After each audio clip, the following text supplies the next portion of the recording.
സനോജ് കോട്ടയത്ത് നിന്നതാ നമ്മൾക്കൊപ്പം ചേരുമ്പോൾ.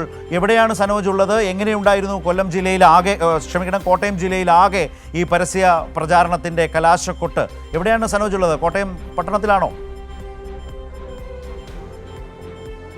ശരത്ത്, ഞാനിപ്പോൾ ഉള്ളത് കോട്ടയം നഗരത്തിലെ തിരുനക്കരയിലാണുള്ളത്. തിരുനക്കരയിലായിരുന്നു LDFിൻ്റെയും UDFിൻ്റെയും ഒപ്പം തന്നെ BDJSൻ്റെയും ഒപ്പം ആം ആദ്മി പാർട്ടിയുടെയും എല്ലാം കുട്ടിക്കലാശം. വളരെ ആവേശകരമായി കൊട്ടിക്കേറിയ ആവേശം ഇപ്പോൾ സമാപിച്ചിരിക്കുകയാണ്.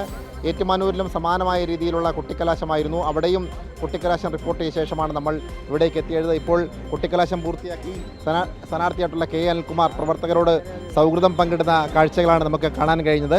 ഇവിടെ വളരെ ആവേശകരമായിരുന്നുവെങ്കിൽ പോലും മറ്റ് അനിഷ്ട സംഭവങ്ങളൊന്നുമില്ലാതെ സമാധാനപരമായി കുട്ടിക്കലാശം പൂർത്തീകരിക്കാൻ കഴിഞ്ഞു എന്നത് ഈ ജില്ലയെ സംബന്ധിച്ച് ഏറെ ആശ്വാസകരമായ വാർത്തയാണ്. ഒരിടത്തും അനിഷ്ട സംഭവങ്ങളൊന്നും റിപ്പോർട്ട് ചെയ്യപ്പെട്ടിട്ടില്ല. ഇപ്പോൾ അനിൽകുമാറൊപ്പം നമുക്ക് ചേരുന്നുണ്ട്. അനിൽകുമാറോട് നമുക്ക് ചോദിക്കാം, വളരെ ആവേശകരമായിരുന്നു കുട്ടിക്കലാശം? അതെ, വളരെ ആവേശകരമായിരുന്നു. ഇടതുപക്ഷ ജനാധിപത്യങ്ങളുടെ ചരിത്രത്തിൽ ഇപ്രകാരം അഭിമാനത്തോടെ ജനങ്ങളെ സമീപിക്കാൻ കഴിയുന്നൊരു കാലമുണ്ടായിട്ടില്ല. എല്ലാ വീട്ടിൽ ചെന്നാലും വലിയ സ്വീകാര്യതയാണ്.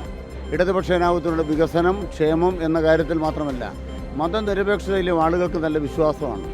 അവസാനം 10 കൊല്ലം പ്രതിപക്ഷത്തിരുന്ന UDFകാരാണ് വയനാട് ഫണ്ടിൻ്റെ പേരിൽ ഉത്തരം പറയേണ്ടി വന്നിരിക്കുന്നത്. ജനങ്ങളിതെല്ലാം കാണുന്നുണ്ട്. തുടർഭരണം LDFന് ഏൽപ്പിക്കും.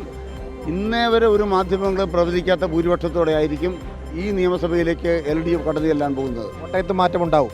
കോട്ടയത്ത് മാറ്റമുണ്ടായി കഴിഞ്ഞു. മാറിയ കേരളം, മാറേണ്ടത് കോട്ടയം. ഇതാണ് കോട്ടയത്തിൻ്റെ മുദ്രാവാക്യം. ആ മുദ്രാവാക്യം ജനങ്ങൾ ഏറ്റെടുത്ത് കഴിഞ്ഞു. വികസനം വേണമെങ്കിൽ LDF വേണം. അത് കേരളത്തിൻ്റെ മുദ്രാവാക്യമാണ്.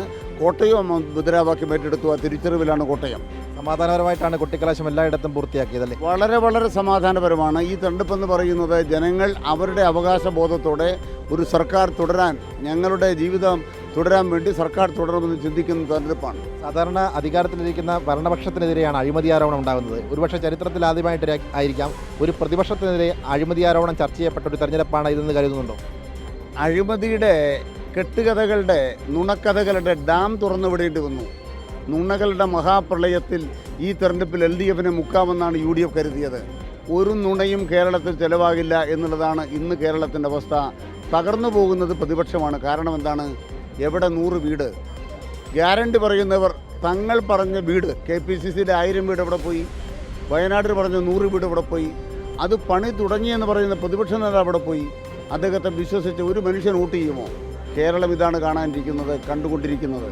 എന്തായാലും തികഞ്ഞ ആത്മവിശ്വാസത്തിലാണ് K അനിൽകുമാർ ഉള്ളത്. കോട്ടയത്ത് ഇക്കുറി മാറ്റം ഉണ്ടാകുമെന്നുള്ള ആത്മവിശ്വാസമാണ് അദ്ദേഹം പങ്കുവയ്ക്കുന്നത്. സമാധാനപരമായി തന്നെയാണ് ജില്ലയിലുടനീളം കുട്ടിക്കലാശം പൂർത്തിയായത്. ശരത്ത്.